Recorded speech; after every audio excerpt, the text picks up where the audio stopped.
ओलं खोबरं घालायचं, थोडीशी ओली कोथिंबीर घालायची, अशी छान अशी खायची. खूप छान लागतात बढिया.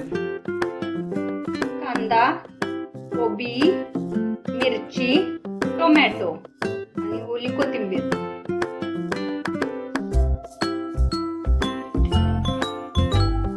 आणि हे भिजवलेले पोहे.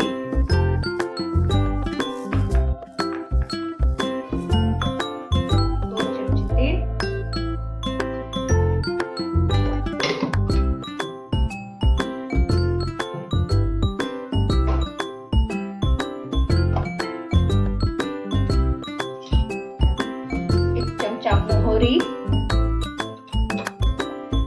आणि 1 चमचा जिरं. छान असं तळू द्यायचं, मस्त छान तळून घ्यायचं. मग आपण घेतलेली ती मिरची टाकायची, छान असं तळू द्यायची.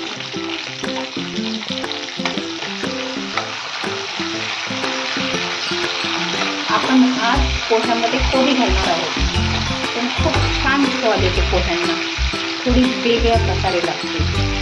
तर थोडा कांदा घालायचा. कांदा तेवढा करपू द्यायचा नाही, थोडासा नमतोड द्यायचा तेलामध्ये. आणि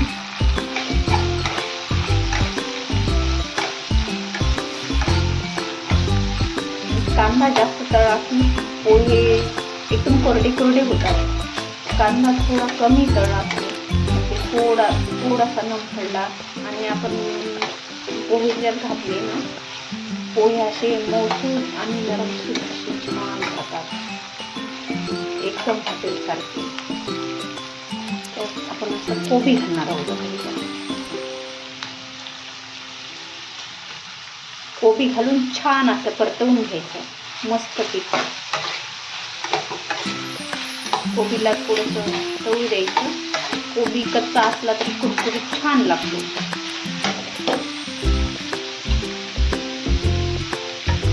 एक चम्मच हळद टाकून घ्यायची. थोडंसं टोमॅटो घालून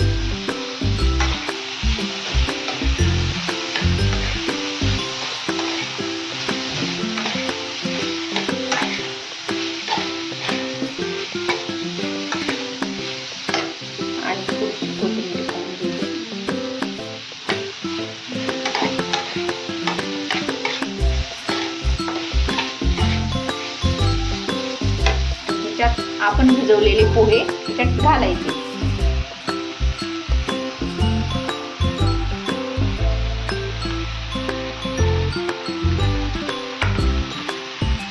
छानपैकी आपण पोहे घातलेले आहेत आणि हिला असं मिक्स करून घ्यायचं.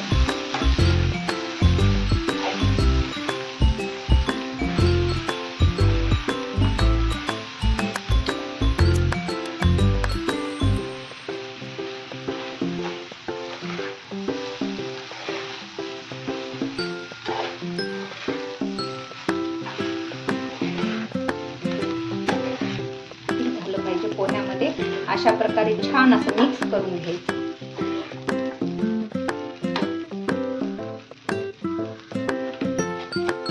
आणि चवीनुसार मीठ घालून घ्यायचं याच्यामध्ये.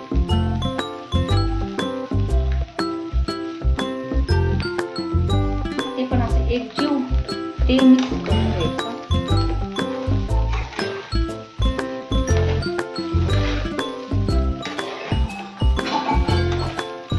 छानपैकी अशा प्रकारे मिक्स 2 मिनिटं झाकण ठेवून घ्यायचं.